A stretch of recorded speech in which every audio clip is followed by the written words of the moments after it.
After starting the season 0-9, you finish with 5 straight wins. Raise expectations. You have this great momentum. How do you carry that into this season? Well, I think our team got a lot tighter at the end. Going through what we did to start was, I think, a huge challenge. When you start 0-9 to finish 6-10, it's funny.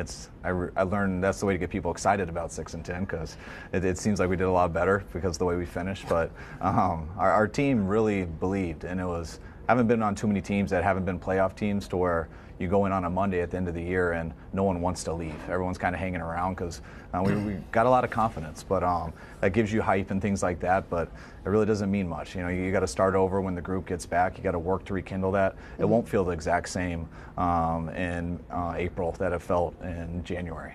It'll be different, but the more you work together, you bring in some new guys, whether it's free agency, the draft picks, and you just start grinding together, and it eventually happens, and you get right back to work. With Jimmy Garoppolo, he starts 5 games for you, 7 overall in his NFL career. How nerve-wracking was it to pay him $137 million?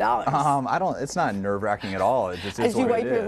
Well, yeah, it's hot in here, but no, that's just what it is. I mean, when you have, everyone wants to talk about the money and stuff, but if you believe you have a franchise quarterback, the money is, to me, it's just what they cost. I mean, unless you can draft one and have them that way for 4 years or 5 years, I mean, eventually if you have one of those top 10 guys that everyone's looking for, if you want one, you got to pay him.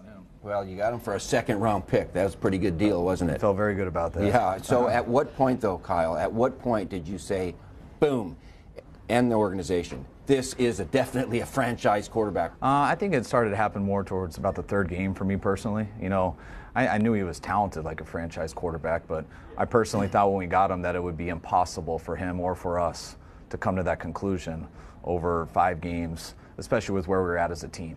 And him not having any familiarity with the offense. Right. I didn't think there was any way he could go in and show that, but each game he got better and better. And then versus Houston, he started off slow. That was the 2nd game.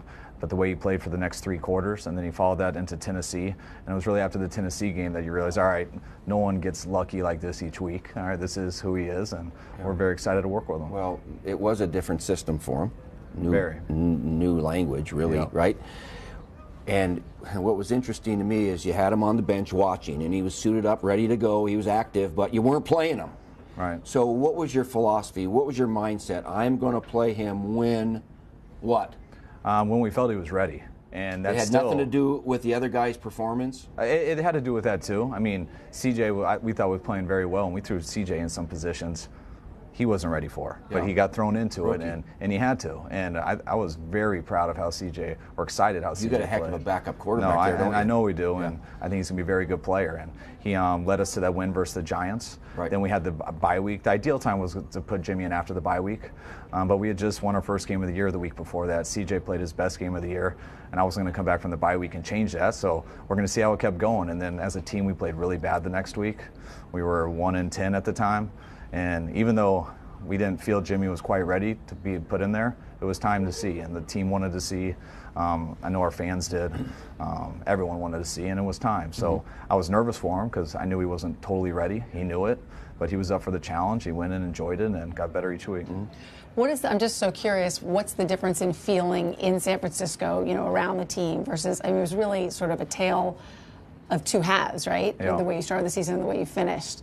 What are some things that you see around the city about, rallying around the team and the excitement? Well, yeah, I mean, you hear it. People are a lot more excited. I can't explain to you the difference in just the atmosphere in the last game of the year compared to the first game. I'm playing Jacksonville on Christmas Eve. We're out of the playoffs, and we don't have a chance to go to the playoffs. And I think at the time we had 4 wins.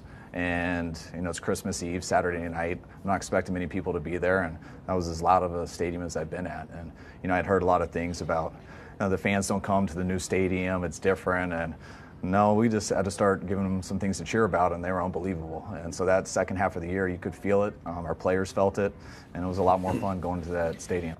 You did a heck of a job in your first year, and I will tell you, the Bay Area is buzzing about your 49ers. And then you got Gruden across the Bay, and they're buzzing about that. I think the Bay Area football is back with the Raiders and the 49ers. We're excited. Well We're done, enjoying it. Kyle. Great seeing you. Thanks for coming on. All right, thanks.